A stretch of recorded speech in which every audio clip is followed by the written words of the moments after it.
está tomada de la segunda carta del apóstol San Pablo. Hemos venido reflexionando esta segunda carta a los Corintios durante todo este tiempo. Vamos en el capítulo 11 de la segunda carta a los Corintios, del versículo 1 al versículo 11. Y Pablo comienza un poquito fuerte este capítulo 11, diciéndoles, les tengo que decir algo y de pronto no lo van a soportar, pero lo tengo que decir. O sea, Pablo de alguna manera los invita para que no se enojen por el regaño que les iba a pegar. ¿Y qué era lo que Pablo les quería corregir? ¿O qué era lo que Pablo les quería llamar la atención? Es que se estaban dejando envolver por otras doctrinas. Los corintios, la comunidad de Corinto, se estaba dejando envolver por otras doctrinas y estaban abandonando la fe. Y Pablo de alguna manera dice, ¿qué pasa? ¿Por qué? O sea, están abandonando su fe. Dice, si llega alguien que les habla cosas que no son, pero les habla bonito, dice, a ese lo escuchan y con ese se van. Y Pablo dice, y yo no soy menos que los superapóstoles, dice. O sea, aparecen superapóstoles hablándoles de cosas de Dios, pero en contra de lo que es la doctrina sagrada. Y eso surge en el tiempo de Pablo, estamos hablando del año más o menos 40, por ahí, los años 40. Y eso sigue surgiendo hasta el día de hoy, en nuestra comunidad católica. Desafortunadamente sigue pasando en nuestra comunidad católica. Porque a veces a los católicos nos encanta un poquito el show y el relajo. Y nos olvidamos de practicar la doctrina como debe ser, de vivir la Eucaristía como debe ser. Y tenemos que tener en cuenta que la Eucaristía es el vivir el sacrificio del Señor. Es lo que celebramos en cada Eucaristía. Es el sacrificio, es una actualización del sacrificio de Cristo en la cruz. Es lo que pasa cada vez que celebramos la Eucaristía. Una actualización del sacrificio, o sea, de la muerte de Cristo en la cruz. Por lo tanto, es un momento solemnísimo de reflexión, de recogimiento, de mucha piedad, de mucho silencio, porque es unirnos a ese sacrificio de Cristo, es estar en oración, en vela, por ese sacrificio que Cristo está dando en la cruz. Él está muriendo, está derramando su sangre, lo hizo el Viernes Santo. Aunque en la Eucaristía no hay sangre directa, pero de alguna manera Él está muriendo de la misma manera en el altar, está dando su vida por nosotros para luego resucitar por nosotros. Por lo tanto, la Eucaristía nos dice un momento solemne y sublime en el que pues debemos estar en reflexión, en oración, en meditación, tanto en las lecturas de la palabra de Dios como en los cantos que tenemos durante la misa. Cada parte de la Eucaristía es bien importante, que nos invita a reflexionar. Y a veces me dicen, no, es que la misa está muy aburrida porque el coro cantó bien feo, cantó muy triste. Pero bueno, es que no vienen a presenciar un concierto de música pagana o de un show, una discoteca. Vienen a vivir el sacrificio del Señor. Y por lo tanto la música tiene que ser por ese mismo estilo, los cantos, el coro tiene que ser por ese mismo estilo, solemne, de acorde a la liturgia que se está celebrando con la Eucaristía. Yo creo que Pablo de alguna manera está reclamando a la comunidad de Corinto. No, pues vienen muchos que les hablan bonito y les hacen espectáculos, hacen show, a ellos y los escuchan. Pero yo que les traigo la verdad, que he dado mi vida por Cristo, dice Pablo, ¿qué pasa? A mí no me escuchan. Dice, y no es que yo sea menos que ellos, dice, me siento igual. Al contrario, dice, me he rebajado completamente para poder transmitir, dice, ese evangelio, esa presencia de Cristo. Y por lo tanto, dice, no me siento menos que esos superapóstoles, dice. Al contrario, dice, me siento mucho más importante que ellos.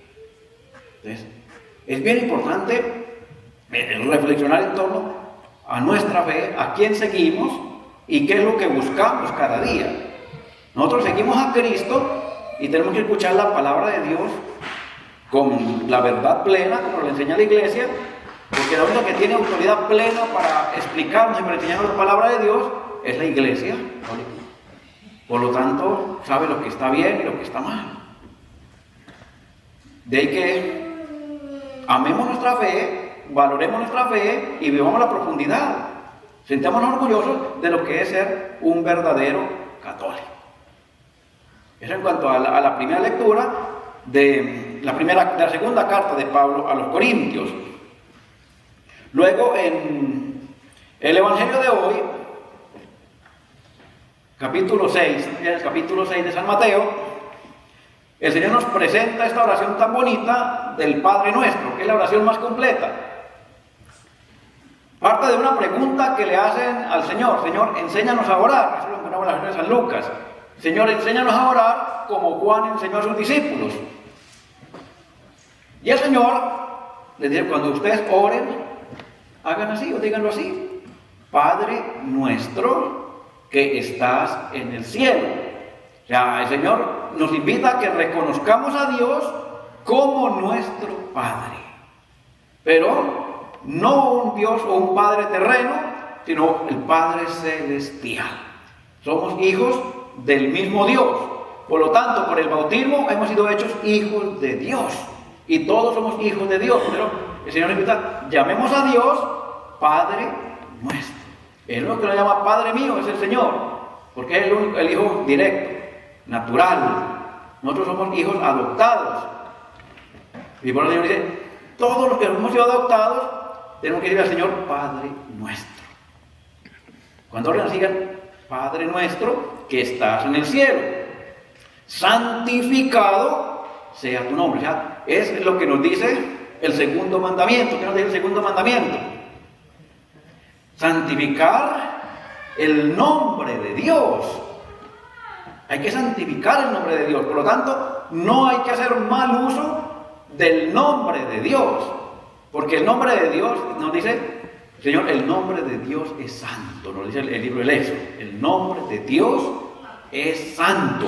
Por lo tanto, no hay que hacer mal uso del nombre de Dios. Por eso sale el segundo mandamiento de no jurar en falso, de no hacer promesas falsas en nombre de Dios, porque Él es santo. Y ayer nos dice el Señor: sean santos o sean perfectos como mi Padre Celestial es perfecto. Entonces es reconocer la santidad de Dios. Por eso el Señor dice: oren así: Padre nuestro que estás en el cielo, santificado sea tu nombre. Y luego: venga a nosotros tu reino. Y aquí hay algo bien bonito, y es que el Señor dice: es el Padre de todos, y es para todos, no es para uno solo. Por lo tanto, nadie puede decir: no, yo aquí soy el mero mero porque yo soy el Hijo de Dios. No, es Padre de todos. Por eso la oración del Padre dice: venga a nosotros tu reino, venga a nosotros, no venga a mí, venga a nosotros tu reino, y hágase tu voluntad aquí en la tierra como en el cielo. Y esta es bien importante, esta petición del Padre nuestro: hágase tu voluntad, su voluntad aquí, hágase su voluntad aquí en la tierra como en el cielo. O sea, en todo lado tenemos que hacer la voluntad de Dios. Esto es bien importante, porque con el modernismo que estamos viviendo hoy día y con el relativismo que también se está dando en todo lado, entonces es bueno o es malo, lo que para mí sea bueno sea malo. Ya lo bueno no es bueno ni lo malo es malo, depende. Todo es relativo. Depende si para mí es bueno y si para mí es malo. Y entonces hago lo que yo quiero. Ya no lo que debo de hacer, sino lo que yo quiero, lo que a mí me gusta. Por eso dice que se haga la voluntad de Dios y no la mía. Y el mismo Señor en el Huerto de los Olivos, en esa oración nocturna que tiene ahí ante el Padre, dice: Padre, que se haga tu voluntad y no la mía. Si no es posible pasar esta copa, que se haga tu voluntad y no la mía. El mismo Señor, que siendo el Hijo de Dios, siendo Dios, no hace su propia voluntad, sino que hace la voluntad del Padre. Con mucho más razón, nosotros tenemos que hacer la voluntad de Dios. ¿Y cuál es la voluntad de Dios? Que seamos perfectos, que seamos santos, sean perfectos, como mi Padre Celestial es perfecto, sean santos, como el Señor tu Dios es santo, dice el libro de Levítico. Es bien importante grabamos esas palabritas porque así hacemos nuestra propia voluntad, lo que a mí me gusta, lo que me está bien y lo que no, pues allá. No, hagamos la voluntad de Dios como creyentes, como espirituales, como católicos cristianos, tenemos que hacer la voluntad de Dios, que se haga su voluntad, aquí en la tierra como en el cielo. Y en nuestras peticiones, danos hoy nuestro pan de cada día, perdona nuestras ofensas. Hay una petición en el Padre Nuestro que es la petición de perdón. Perdona nuestras ofensas, pero hay un condicionamiento. Como también nosotros perdonamos al que nos ofende. Entonces, esa petición va completa. Perdona nuestras ofensas, como también nosotros perdonamos. Es la invitación al perdón. Si todos pusiéramos en práctica esta petición, no habría guerras en el mundo. No habría guerras. Pero es porque todavía no hemos llegado a poner en práctica esta petición. Queremos nada más que nos perdonen, pero yo no quiero perdonar. Y la petición es completa. Perdona nuestras ofensas, como también nosotros perdonamos al que nos ofende. Ya. Y lo leíamos esta semana pasada, más bien el martes lo leíamos. ¿Sí? Ama a tus enemigos, decía el Señor, ama a tus enemigos, ora por quien te persigue y haz el bien por quien te insulta y te calumnia. Esa es la invitación del Señor, no a guardar rencor, no a guardar odio, no a buscar venganza, sino a perdonar. Pero para perdonar yo tengo que amar. Yo no puedo perdonar si yo no amo. Cuando hay un pleito ahí en la pareja, en la familia, en el matrimonio, ¿por qué los esposos se perdonan? Porque se aman. Porque se aman entre esposos. Por eso les queda bien fácil perdonarse. Bueno, algunos. Los que no dejan llevar por el odio ni por el rencor, ¿sí? Ni por, como dice Pablo en la primera lectura de hoy, los que no se dejan arrastrar por la serpiente, ¿no? Como lo hizo con Adán y Eva, ¿no? Dejarse arrastrar por el orgullo, la soberbia. Que es lo que dice Pablo, dice, tengo pendiente, en la primera lectura de hoy dice, tengo miedo de que la serpiente que arrastró a Adán y a Eva también los arrastre a ustedes. Porque ellos se van a arrastrar por el orgullo, por la soberbia. Ya el orgullo puede más que cualquier cosa. Y nos arrastra fácilmente. Pero no, el Señor dice, hay que perdonar. Y para perdonar tenemos que amar. Pero también tenemos que ser humildes. Humildes. No podemos dejarnos arrastrar por el orgullo ni por la soberbia. Hay que perdonar. Aquel a quien me ha ofendido, yo lo tengo que perdonar. Perdona nuestras ofensas, como también nosotros perdonamos a los que nos ofenden. Es la petición del Señor. Y luego termina el Señor diciendo, si ustedes no perdonan de corazón, óigame bien, es la petición que dice el Señor aquí en el Evangelio de Mateo. Si ustedes no perdonan las faltas a los hombres, tampoco mi Padre Celestial los perdonará a ustedes. Y si ustedes perdonan, dice, mi Padre los perdonará. O sea, el Señor nos condiciona el perdón, que a veces confundimos, no, el Señor es pura misericordia, puro amor. Y entonces Él ya me perdonó, ya no tengo que hacer nada, ya murió en la cruz por mí. No la creamos tanto. Ya lo hizo, claro que sí, el Señor ya lo hizo, ya murió para perdonar los pecados. Pero ahora nos corresponde a nosotros nuestra parte, Él ya hizo su parte. Ahora nos corresponde a nosotros nuestra parte. Y nuestra parte es que si yo no perdono, dice el Señor, tampoco mi Padre los perdonará a ustedes. Pues, condiciona el perdón. Tengo que perdonar. Porque queremos que nos perdonen. No, pero yo no. No, tenemos que perdonar. Y por eso la última petición del Padre Nuestro es ¿cuál?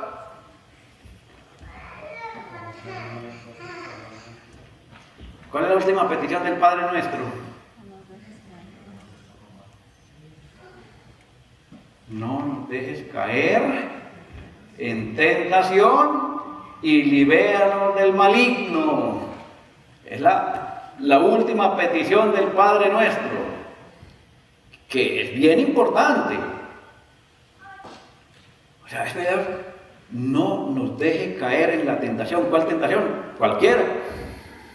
Porque somos muy prontos a caer en la tentación. ¿Pero por qué caemos en la tentación? Porque el diablo nos atrapa. Por eso la primera es libéranos del maligno, libéranos del diablo, para no caer en la tentación. Tenemos que liberarnos del diablo para no caer en la tentación. Ser tentados no es pecado. Todos, todo el tiempo somos tentados. Todos, las 24 horas. El diablo siempre está ahí, trabajando duro. Esa es su naturaleza. Y es la parte principal de su trabajo, la tentación. Él siempre va a estar ahí tentándonos día y noche. Y siempre nos va a tentar por el lado más débil. Por eso hay que fortalecernos en el lado más débil. Empezar a descubrir, bueno, ¿cuál es mi lado débil? ¿Cuál es mi debilidad? Y ahí tengo que empezar a fortalecerme espiritualmente y en la oración. Porque el diablo conoce muy bien nuestro lado débil. Él no lee nuestros pensamientos, ni mucho menos, pero sí conoce nuestra debilidad. Y sabe de qué pata cojeamos, ven por ahí, ¿no? De qué pie cojeamos, para que suene más bonito, ¿no? ¿Sabe de qué pie cojeamos? Y por ahí nos va a agarrar. Siempre nos va a tentar por ese lado, porque aquí es donde lo puedo agarrar, por ese lado. Entonces, siempre tenemos que ver, bueno, ¿cuál es mi debilidad? Para fortalecerme espiritualmente ahí en ese tema, por ese lado. ¿Para qué? Para que aunque el diablo me esté tentando ahí todo el tiempo, no voy a ceder. No voy a caer en su juego. No voy a caer en su tentación. Porque el pecado es caer en la tentación. No que nos tiente, sino caer, dejarnos arrastrar y caer en la tentación. Porque entonces ahí sí, caemos en el pecado y el pecado nos lleva a alejarnos de Dios. Y es lo que busca el diablo, que nos alejemos de Dios. Y la manera de alejarnos de Dios es a través del pecado. Por eso, para estar cerca de Dios, pues debemos estar siempre buscando la manera de estar en gracia. Estar en gracia, venciendo las tentaciones, pero con la oración. Fortaleciéndonos siempre con la oración. Y por eso el Señor nos da esa oración tan bonita, la del Padre Nuestro, que si la oramos con fe, con devoción, con calma, pues no necesitamos más oraciones. Es completa la oración, más completa. Por eso el Señor dice, cuando ustedes oren, no hagan como los paganos que les gusta hablar y hablar y hablar para que la gente los escuche. No. Oren el Padre Nuestro y ya, con el Padre Nuestro que oremos es suficiente. Pero bien orado. Bien orado. Porque nos podemos gastar media hora orando el Padre Nuestro. Cada uno, o sea, meditando palabra por palabra.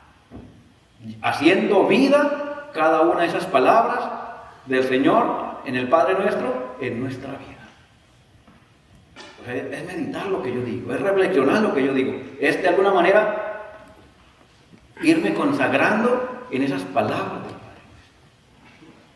Es lo que nos enseñó el Señor, es suficiente. Cuando ustedes oren, háganlo así y ya. Démosle gracias a Dios por este día tan maravilloso que nos ha regalado. Démosle gracias por la vida.